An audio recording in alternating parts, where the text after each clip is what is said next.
Kisah bermula dari dua pemuda di mana perusahaan tempat mereka bekerja mengalami kerugian yang besar, di mana hal itu mengharuskan mereka terkena PHK. Dia adalah Vernon, dan dia adalah Harry.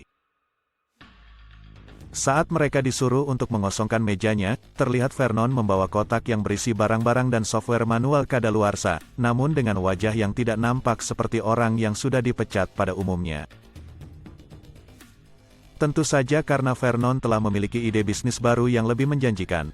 Vernon sendiri adalah seorang pria teknologi. Dialah yang mengembangkan konsep pengaturan traders ini, yaitu melalui aplikasi yang dikembangkan untuk mempertemukan dua orang asing untuk bertarung sampai mati, sehingga pemenang dapat mewarisi kekayaan dari yang kalah. Or the 99% worth. If you emptied your bank accounts, How was the funeral? Yeah, really good actually. Kemudian Vernon mendatangi seorang penjual tanaman untuk menawarkan ide agar usahanya dapat meningkat. Dia adalah Anthony. Namun hal itu tidak berhasil. Keesokan harinya Harry mendapat telepon dari bank yang menyatakan, angsuran bulanannya harus segera dibayarkan, karena jika tidak apartemen tempat ia tinggal akan diambil alih. Mr. Fox, I've noticed that you're now earning less than your monthly mortgage repayments. If things don't change soon, your apartment will be repossessed. Terlihat Harry yang kebingungan akan hal itu, dan di saat yang bersamaan pun Vernon mendatangi Harry di apartemennya. Brennan, what are you doing here? Looking for you. And I brought some beer. Vernon pun menyatakan maksud kedatangannya yaitu untuk mengajak Harry menjalankan bisnisnya tersebut, dan berduel sampai mati dengannya. Untuk mendapatkan $10.000 dari hasil taruhan mereka dengan aturan yang telah ditentukan. It sounds a lot like murder. It's two consenting adults entering into business deal. Where one kills the other. Yeah. Namun hal itu tidak disetujui Harry, dan menganggap ide Vernon itu gila dan tidak manusiawi. Ditambah lagi Vernon sendiri adalah sahabat Harry. This isn't as mad as that. how much of your money was in hard cash? All right. Pitch is over. Did you expect to come here and what, we'd kill each other? Harry pun yang kecewa dengan ide itu akhirnya mengusir Vernon dari apartemennya. No. Only one of us would have to die. Get it?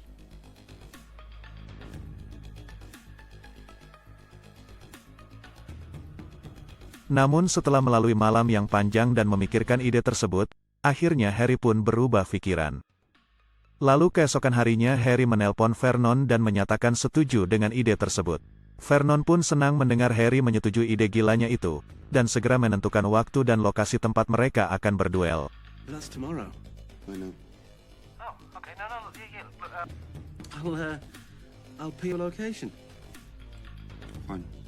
Singkat cerita hari itu pun tiba, terlihat Harry dan Vernon bertemu di sebuah bar dan masuk ke toilet agar tidak terlihat orang lain, sambil memeriksa tas yang berisikan uang taruhan mereka masing-masing. Where's your green bag? Forget the bag. I've got the money. Vernon pun menyuruh Harry untuk membuat catatan bunuh diri pada kertas untuk mengelabui polisi, agar nantinya jika Harry mati dalam berduel lalu mayatnya ditemukan, hal itu nampak seperti bunuh diri. Did you write a suicide note? Necessary. Yes. There's a chance of people can be looking for you think you committed suicide. Write one down. Vernon dan Harry pun menuju ke tempat terpencil untuk memulai aksinya. Sesampainya di sana, mereka pun melaksanakan salah satu aturan yang telah disepakati, yaitu menggali kuburan masing-masing. Namun saat mereka berdua menggali tanah, tiba-tiba Harry pun kembali ragu dengan apa yang hendak ia lakukan. Sadar akan hal tidak baik itu, Harry segera memutuskan untuk tidak melanjutkan pekerjaan tersebut. Vernon yang tidak setuju dengan hal itu pun langsung memukul punggung Harry dari belakang dengan sekop yang ia pegang. Harry pun berusaha membela diri dan berusaha untuk mengakhiri pertengkaran itu. Namun Vernon tetap saja bersikeras membunuh Harry untuk memenangkan duel.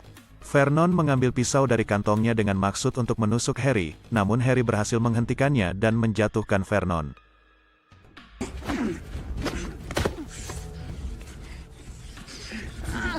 Fuck it, I changed my mind.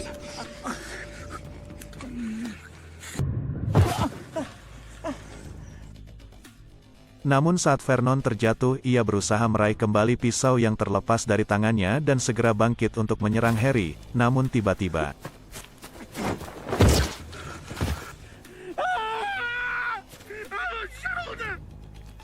Vernon pun terjatuh dan tertusuk oleh pisaunya sendiri di bagian bahu dekat dengan jantungnya. Harry yang terbawa suasana pun akhirnya melawan dan berhasil memojokkan Vernon. Namun Vernon memohon pada Harry untuk tidak membunuhnya dan mengakui kekalahannya, kemudian setuju memberikan seluruh uang taruhannya. Dan ya, lagi-lagi sahabat seperti Harry pun tidak jadi menghabisinya. Harry yang baik pun segera mengobati luka Vernon dan membawa ke apartemennya untuk dirawat.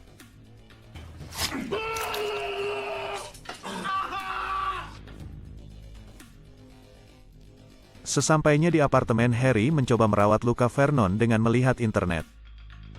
Karena Harry sama sekali tidak memiliki pengalaman mengobati luka tusukan.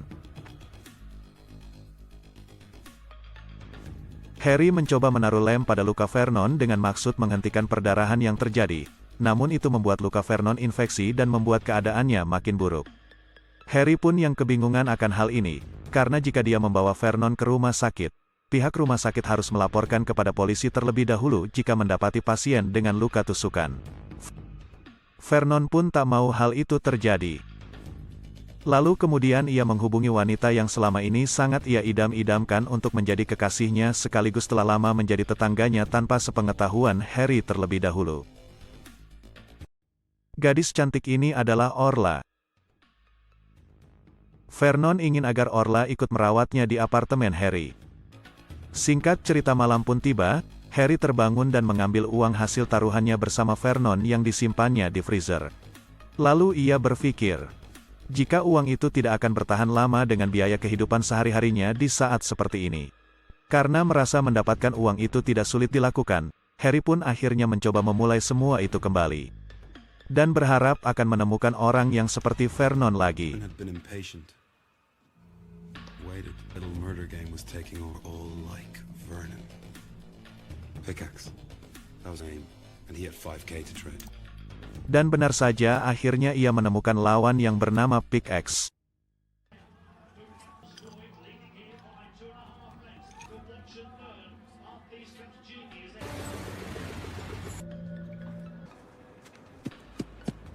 Merasa lawannya adalah orang yang lebih tua dari dirinya, Harry menawarkan kepada Pickaxe untuk membatalkan jika ia mau. Have you done this before?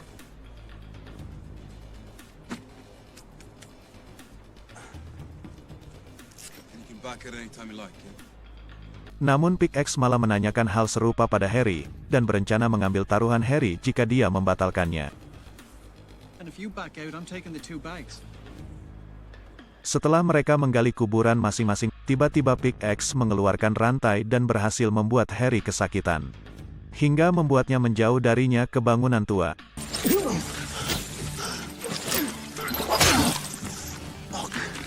Kemudian Harry melihat Pickaxe yang berbalik menuju tas yang berisikan uang taruhan mereka dan berencana membawanya lari. Harry yang tak ingin hal itu terjadi lalu segera mengejar Pickaxe. Dan berhasil menyekek lehernya dengan rantai Pickaxe sendiri, hingga Pickaxe tewas.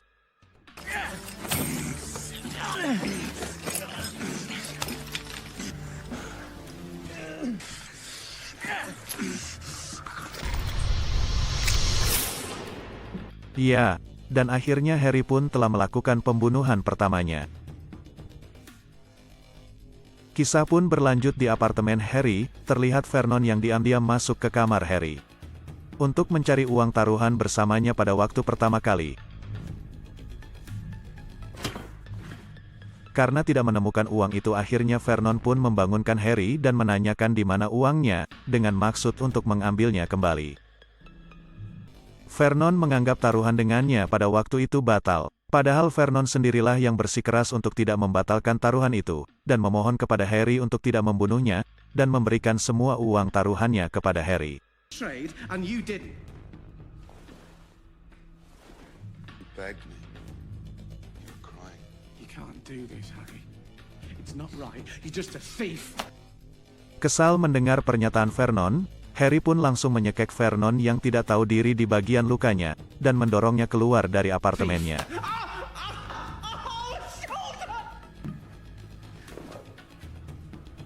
Why didn't I stop? Because I only had 10 grand. Hari-hari pun berlalu, dan kegiatan duel maut itu pun terus dilakukan Harry. Dengan mudah dan cepat, hingga ia berhasil mengumpulkan $80.000 dalam beberapa hari saja. Easy, quick trades. Vernon's rules worked.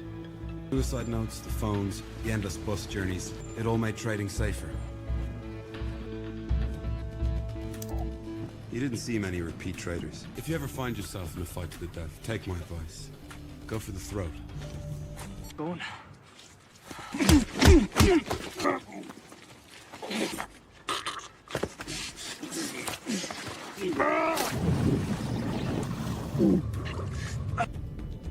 Setelah malam hari terlihat Harry menemui gadis yang Vernon idam-idamkan yaitu Orla. Ternyata mereka telah saling menyukai waktu pertama kali bertemu. Dan bersama di apartemen Harry, dan tentu saja Vernon pun belum mengetahui hal ini. Keesokan harinya Harry pun kembali melanjutkan aksinya. Namun ketika sampai ke tempat pertemuan ternyata lawan yang akan ia hadapi tidak sesuai dengan harapannya. Melainkan itu adalah seorang wanita. Harry pun berbalik dan meninggalkan wanita itu. Lalu wanita itu pun bergegas mengejar Harry. Tak terima ditinggalkan wanita itu pun meyakinkan Harry bahwa sebelumnya dia telah mengalahkan lawan yang lebih tangguh. Karena Harry pun telah percaya, akhirnya dia menerima tawaran duel wanita itu. Ketika mereka hendak pergi ke tempat pertaruhan tiba-tiba Vernon datang menghampiri Harry, dan tentu saja, hal itu membatalkan kesepakatan si wanita. Dan menghilangkan $80.000 yang mungkin saja akan didapatkan Harry. Together, remember? Hello. Give me my phone.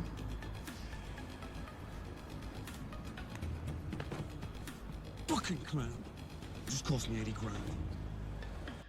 Harry yang kesal pun akhirnya pergi meninggalkan Vernon. Vernon pun mengejar Harry dan mengatakan hal yang serupa lagi, yaitu ingin meminta uang taruhan bersamanya kembali. Pada waktu pertama kali, Harry pun yang sudah sangat muak dengan Vernon akhirnya melemparkan tas yang berisi uang ke depan Vernon. Lalu menyuruh Vernon membukanya dan mengambil taruhan yang Vernon maksudkan sebagai haknya. Vernon memiliki taruhan $5.000 pada pertama kali bertaruh dengan Harry, tetapi Vernon justru mengambil $7.000 pada saat Harry menyuruhnya untuk mengambilnya sendiri. Sungguh-sungguh Vernon yang tidak tahu diri. Is that 5? That's 7.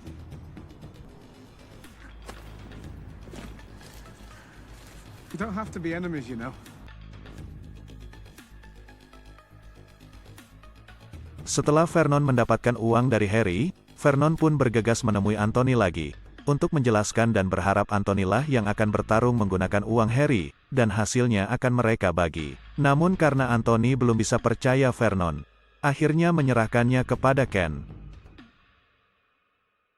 What kind of things? There's a lot of money in this. It's illegal. And it's dangerous. We'll do that. Why don't you two talk business?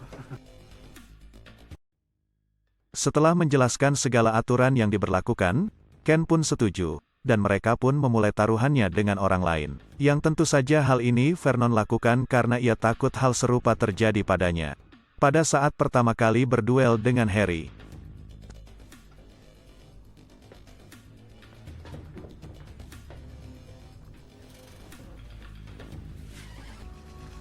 You sure we're here for the same reason? We're here to make love, right? It's fight. This is Ken. I might call you back. Hello, Ken. Just checking in with you for our business meeting. If you could give me a call when... Setelah pertaruhan dimulai akhirnya Ken pun memenangkan pertaruhan pertama, namun semua tak seperti yang Vernon telah sepakati, karena setelah pertaruhan Ken tidak mau bertemu. Dan menolak panggilan telepon dari Vernon. Yang hal itu tentu saja membuat Vernon merasa ditipu. Anthony yang menyaksikan hal itu akhirnya menemui Vernon, dan setelah melihat keberhasilan yang didapatkan oleh Ken, ia akhirnya ingin menjadi salah satu rekan Vernon dan berjanji akan memberikan uang taruhannya setelah mendapatkan hasil yang lebih besar. Vernon pun akhirnya menaikkan jumlah taruhannya menjadi $200.000 dan menyuruh Anthony menyiapkan uangnya. You want me to be part of this? Yeah. Lalu Vernon segera menemui Harry dan berpura-pura menjadi sebagai perantara antara mereka. Padahal Vernon telah menjadi rekan Ken dan Anthony. Setelah menemui Harry, Vernon pun menyatakan maksud tujuannya. Namun hal itu tidak mudah diterima Harry, tetapi setelah Vernon menyebutkan jumlahnya dan menyatakan bagian yang akan ia peroleh, akhirnya Harry pun menyetujuinya. Tetapi Harry juga tidak begitu bodoh mengingat sifat Vernon pada dirinya. Why are you bringing it to me? 200 grand, Harry. Alright. The forum listing is Ken. Harry pun menaruh curiga pada Ken, dan telah menduga ada orang lain di balik pertaruhannya. Singkat cerita, hari duel antara Harry dan Ken pun tiba. Terlihat Vernon menemui Anthony. Tetapi Vernon tidak menyangka jika Anthony akan mengajak orang lain lagi. Ia adalah Gear. Gear adalah pemilik uang $200.000 yang akan digunakan Ken melawan Harry, yang dimana hal ini tentu saja tidak diketahui oleh Harry. Who's this? This is Jer. Jer's a good pal of mine, aren't you, Jer? No. I hate you, bastard. Doesn't really. I do. Mereka berniat mengikuti Harry dan akan mengambil uang taruhannya. Namun Harry yang memang telah awal menaruh curiga pada Ken, maka dia mengambil jalur lain dan merubah tempat duelnya dengan Ken saat itu juga. Let's be careful with Ken. Wasn't a real trader. Someone else's money was in that bag. He was gonna take longer than usual. Vernon dan kedua rekannya yang kebingungan akhirnya kehilangan jejak Harry dan Ken. Lalu akhirnya memutuskan untuk meminta Vernon mengantarkannya ke tempat tinggal Harry dan menunggu hasilnya di sana.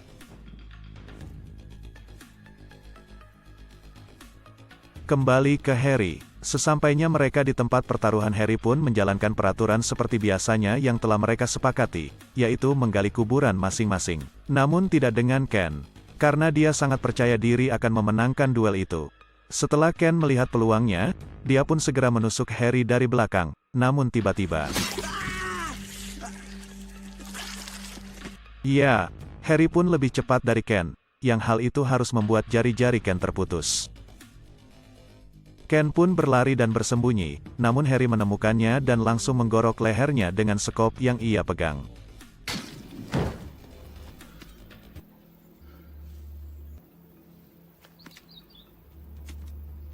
Akhirnya Ken pun tewas dan Harry menguburkannya bersama jari-jarinya yang terputus. Saat Harry ingin kembali ke apartemennya, Harry menaruh uang hasil taruhan itu di tempat sampah depan rumah Orla.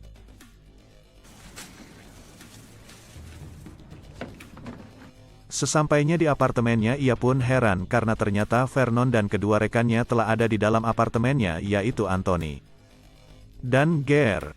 Harry tidak menyangka jika ternyata Vernon akan memberitahukan tempat tinggalnya kepada kedua rekannya atau lawannya. Tentu saja tujuan Anthony di sana untuk mengajak Harry bekerja sama karena telah mengetahui ia telah mengalahkan Ken. Sementara Gear ingin mendapatkan kembali taruhannya. Setelah mendengarkan hal itu, Harry pun langsung menuju ke kursi dan duduk dekat Anthony. Harry menolak permintaan Anthony. Mendengar hal itu, Gear pun yang emosi akhirnya menodongkan pistol ke kepala Harry, namun tiba-tiba.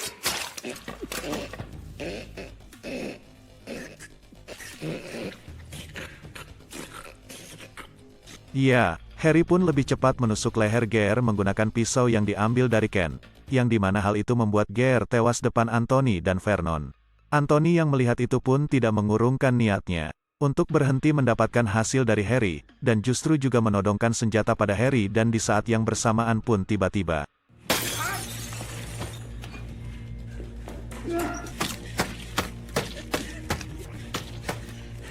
You didn't believe I could do that, did you? Come on, Harry, be on. What a team! Hey!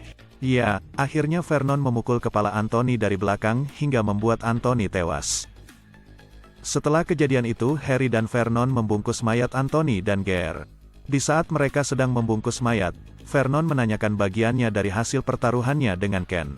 Namun Harry tidak menjawabnya dan justru menanyakan hal lain. We've still got our deal, haven't we? 40k? You came here in a car, right? Mereka pun pergi ke tempat terpencil untuk menguburkan mayat itu. Sesampainya di sana, Harry dan Vernon menggali tanah yang dalam dan menaruh mayat kedua rekan Vernon itu ke dalamnya. Di saat yang bersamaan pun Vernon mengajak Harry untuk bersenang-senang setelahnya atas apa yang telah mereka raih. Namun tiba-tiba,